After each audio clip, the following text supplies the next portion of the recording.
And after he brought that back, our family has been cursed with nothing but bad luck, and terrible things have happened. Do not waste your money. Do not go inside. Do not book any ticket to go inside the Great Pyramid. Does the Vatican know you guys are doing this?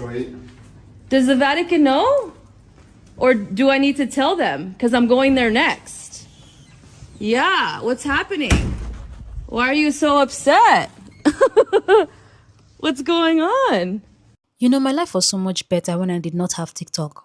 I mean, I used to wonder why my sister would spend hours doom scrolling on that black app, and I thought she was possessed or something. Piece of advice, if you don't have TikTok, please do not download that app. It will rot your brain. Anyway, on one of my doom scrolling episodes, I came across a weird video, an influencer video.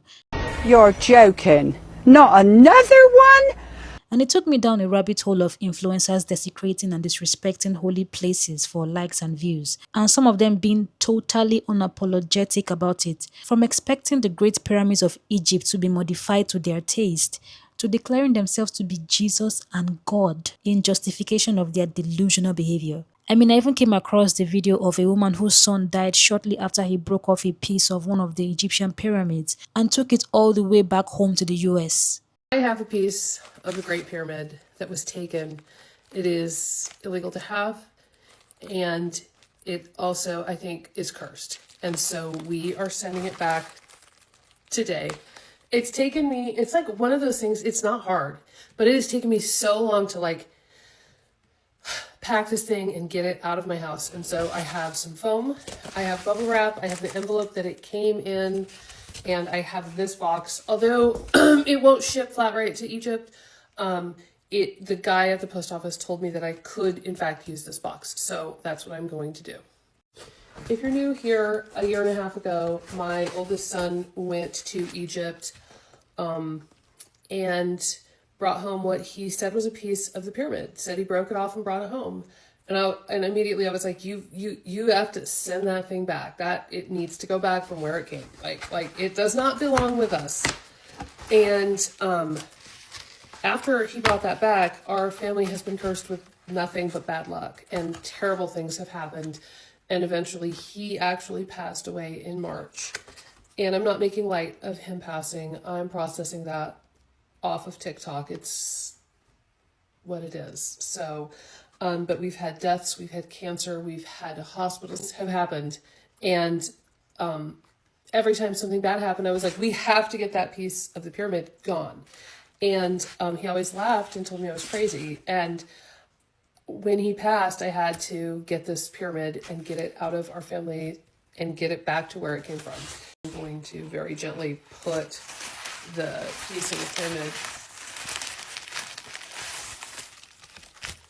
there it is, in a lot of bubble wrap. And then I'm going to write a little handwritten note and just explain why this is coming back and to please forgive us and accept our deepest and sincerest apologies from our family.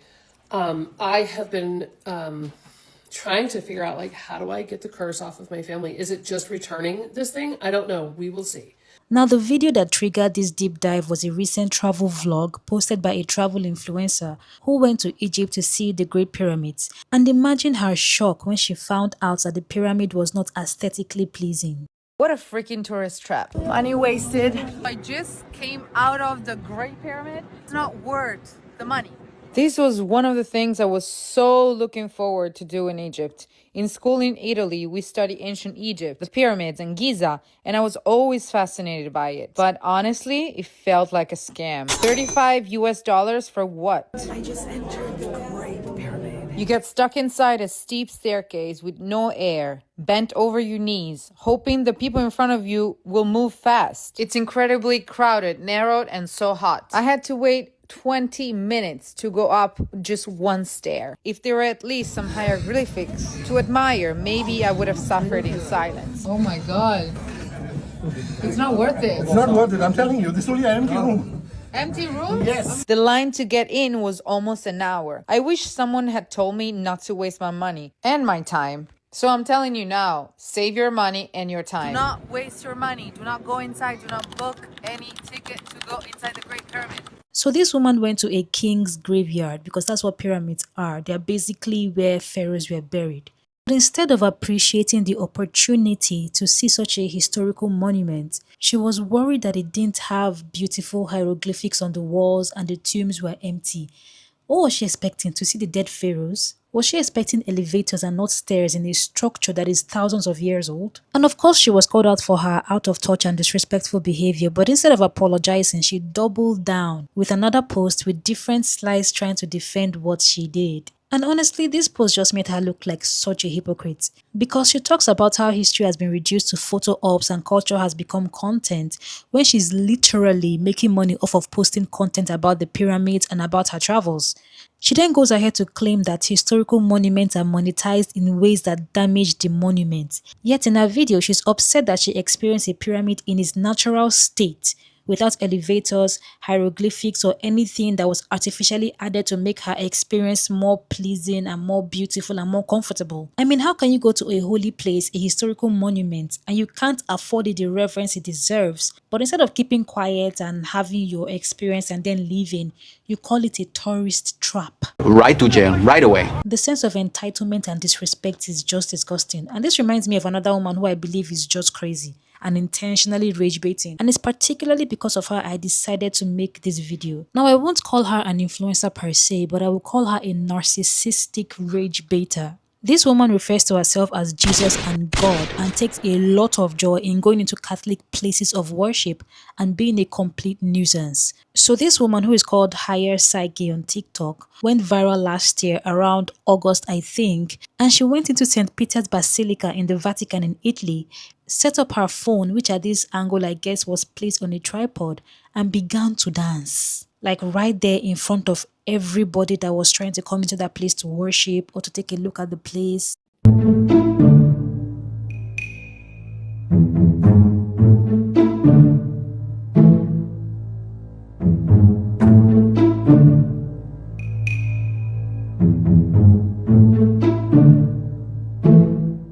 There is a strict no dancing rule at the Basilica. The St. Peter's Basilica is a quiet place of prayer and is highly revered as one of the most important Christian monuments in the world. And this lady had to be escorted out of the premises by the Vatican police for refusing to stop this nonsense.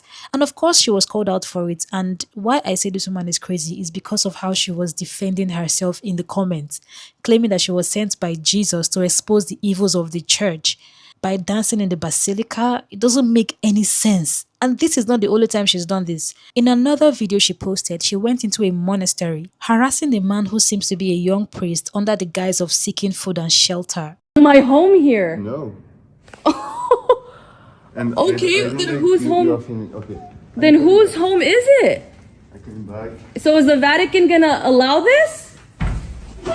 Does the Vatican know you guys are doing this? Sorry. Does the Vatican know? Or do I need to tell them? Because I'm going there next.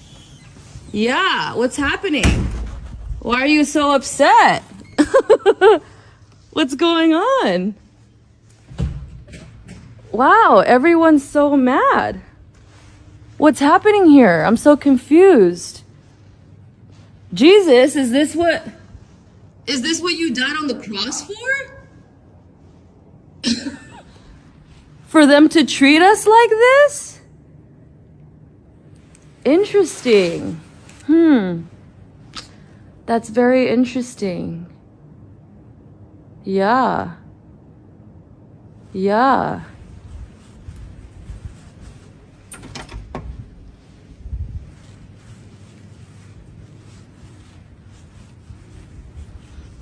They thought God was dead, huh? Yeah, they thought wrong. They thought wrong. Yeah. Yeah, where's all the money going? Yeah, if someone who needs help, what if I had children? What if I was a single mom with children? They're gonna turn me away? 'Cause I don't have any money? And I'm gonna be on the street? Is that what we stand for, God? No. And he says, this is not your home. Oh. I'm sorry. Whose home is it then? Whose home is it? Now I know why God wanted me to go on this trip.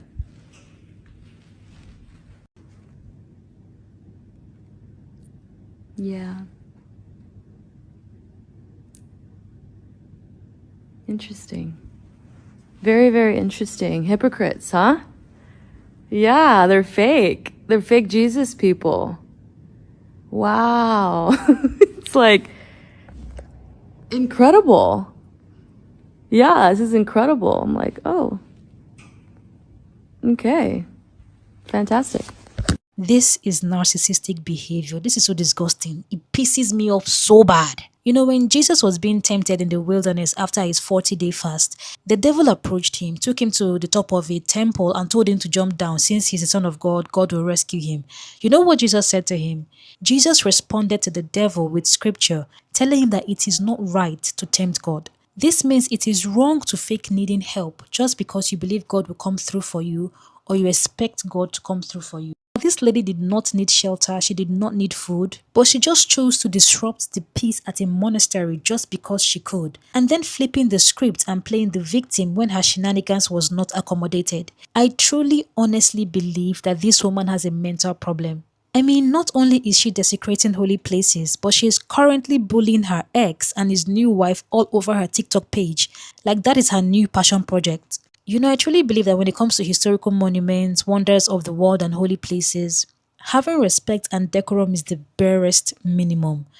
What to do and not to do at a Holocaust memorial site. Unfortunately, too many tourists who have come to visit have taken inappropriate and disrespectful photos here at the Holocaust Memorial in Berlin. When you visit, take a moment to remember the 6 million Jewish victims and what that actually means. Don't take disrespectful selfies.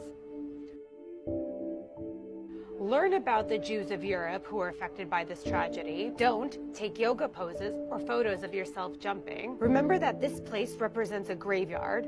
It's not a playground. While it's normal to smile in a photo, make sure that you remember where you are and what it represents. Education and respect is how we make sure that never again becomes a reality. So let me know what you think in the comments. If you've ever been a tourist, what have other tourists done that you found very unacceptable or disrespectful to the places they were visiting? Thank you so much for watching, and I'll see you in the next video.